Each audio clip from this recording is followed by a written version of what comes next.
2. Today's show is dedicated to everyone involved in last night's NHS Awards.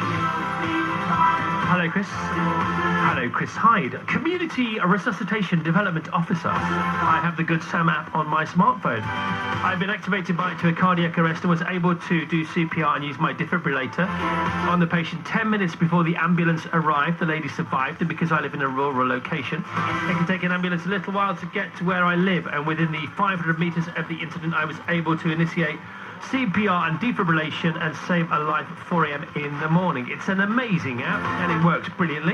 The more signed up to it, the better, and more lives of our loved ones will be saved. Yeah, because that's all about the golden hour. They call it the golden hour, don't they? And they talk about it in road traffic awareness courses. I know, because I've been on one, and I have to go on another one. But a wonderful 4 hours. I really enjoyed it. I thought it was fascinating. And they call it the golden hour because it's about getting to whoever needs help within that hour, and that's another reason the air ambulance is so important, of course. But wonderful stories from last night and going into this morning, and we'll hear one firsthand just after 8:30.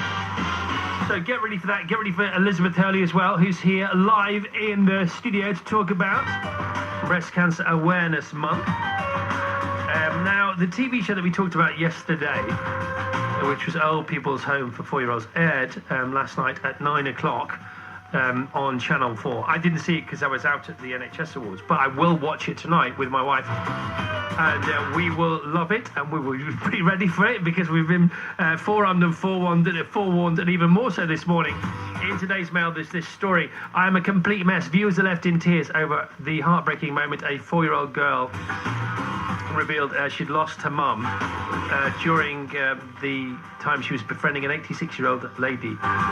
Because what happened was, during the first day of the TV experiment, which examines the epidemic of loneliness among the elderly, Scarlett, the little girl was paired with Beryl at Larkhill Village in Nottingham, and the pair shared an immediate connection. During a task to help the pair to get to know each other, nursery teacher Libby asked Beryl to help the youngster write a party invitation to her mummy and daddy. At which point Scarlett matter-of-factly interrupted to explain, "No, my mum's died, so can I write it to Gran and Daddy instead?" Well, that was it. Oh, so much love to be had. So much love to be given. And we've all got it to give, so we must give it more.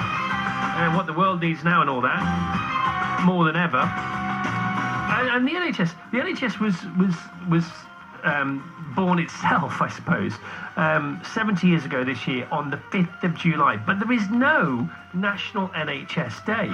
Surely there should be a National NHS Day, because surely that's the best way for us to celebrate the best health service in the world. Surely.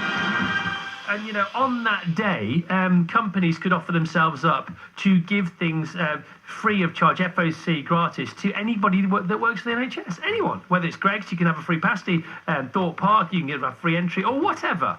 Wouldn't that be a lovely thing? And schools celebrate it, and kids celebrate it, and it becomes a whole national day, and more important than any of our patron saints' days. A really